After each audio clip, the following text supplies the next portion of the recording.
BAM Radio Network. The idea is that you're trying to write songs that connect families in this world of Palm Pilots and cell phones that do everything. So much of what children are getting blasted with by the media are messages by people who just want them to do something.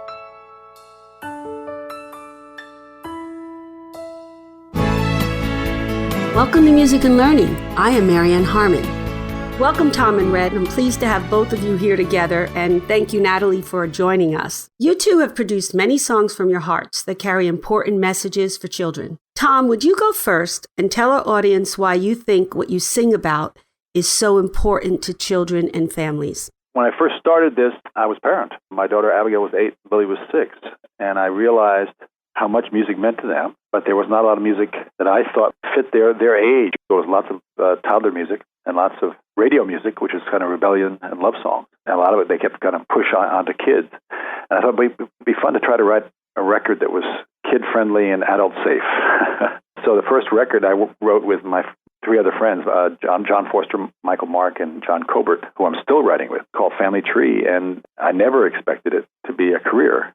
I just thought I'd try to write a record that I liked and my friends liked and that my kids might enjoy. And the thrust was to try to make it really clear, not simple, but clear. Because in a sense, it's like a conversation between me and you and your 6-year-old. For me, it's been this thing where you're writing music for families, not like go in the room and listen to that, or you come to a concert and you put the kids in the front and the adults go in the back and talk. It's always been a family event. I've always called it family music. I think it's very rich when parents can find something they can do actively with their children, largely where he comes from as well. Yeah, so Red, would you add your perspective?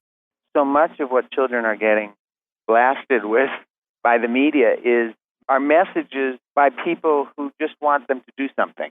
And I guess what really welled up in the hearts of my wife, Kathy, and I was that there was such a need for children to be getting input that is about them, and is about their heart and what they are.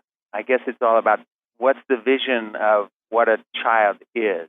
A child is this growing spirit, and if all we do is pour down into them manipulative messages that really don't have anything to do with who they are, then we're not going to be happy with the result. And I guess as parents, we really felt like there needed to be something different being done for all the children to give them support for who they really are. So, we started writing songs, and like Tom, it was certainly not a career choice. It was just something that felt like a good idea. And then our album, like his Family Tree and my Teaching Peace, they came out around the same time. There was a real willingness on the part of parents to seek out things that were more created for their children. Natalie, do you have something you'd like to add here from your parent perspective? As a music teacher working a lot with parents and children, I just see that music has an ability to engage children so much more than just a conversation or a lecture, and the things that they learn through music and through song last with them so much longer. Yes, it does. So can music mold children's thinking? Red? Well, I've always tried to have our music reinforce what's there. So it isn't a question of pouring something in. It's a question of nurturing what's there. And I do think it's really important that we mentor children in effective ways. I mean, that we give them guidance. For me, child rearing is not a hands-off experience. It's something that hopefully we've gained wisdom about what this journey is about. And in ways that are, childlike and playful, but respect their intelligence and their hearts, support what is the best in them. And boy, music is such a great way to do it. Good point. Tom? A couple things I want to say here. First of all, both Red and I, our job is to give good news to kids. He alluded to before about the messages kids get. And this is a world that the media makes an enormous amount of money by telling bad news. And you get this incredible influx of how dangerous things are.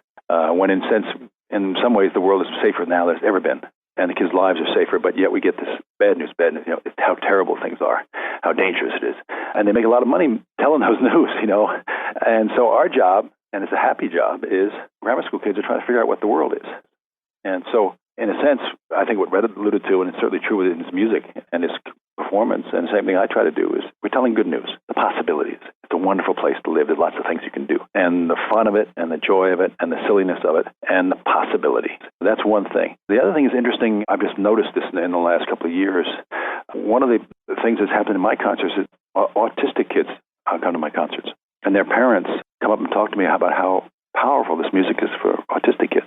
I have no scientific background in this, just my own experience. But this has happened maybe 30 times now, that there are autistic kids who come to my shows, and somehow it orders their life, and the music does in a way that words don't. And I think that happens in a certain sense to all of us.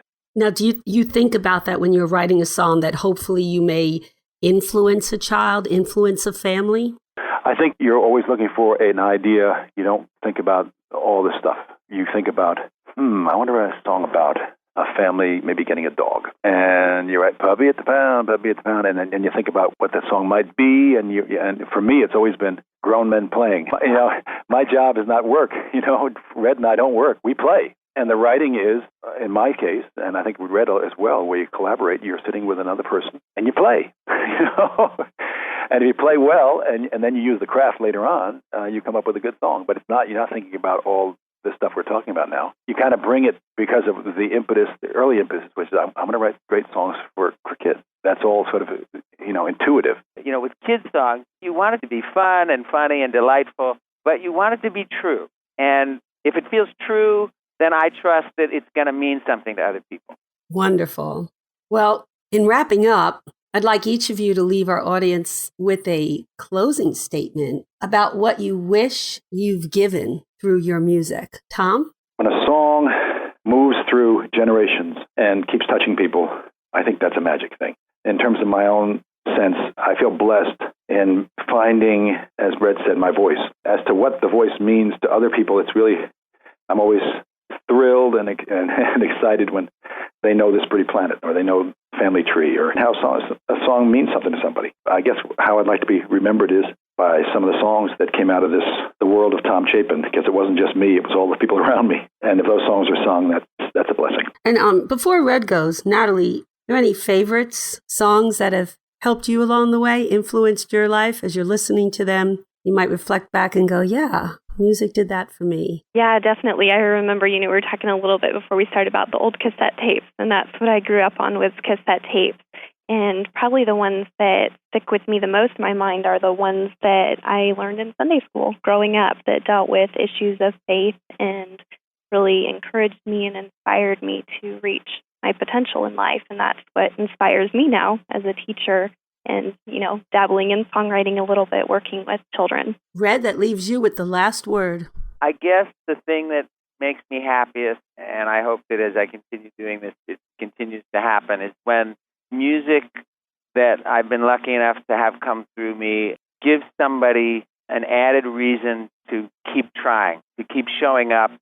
Life is difficult at times, and music can help us keep showing up with nobility and from the best of ourselves.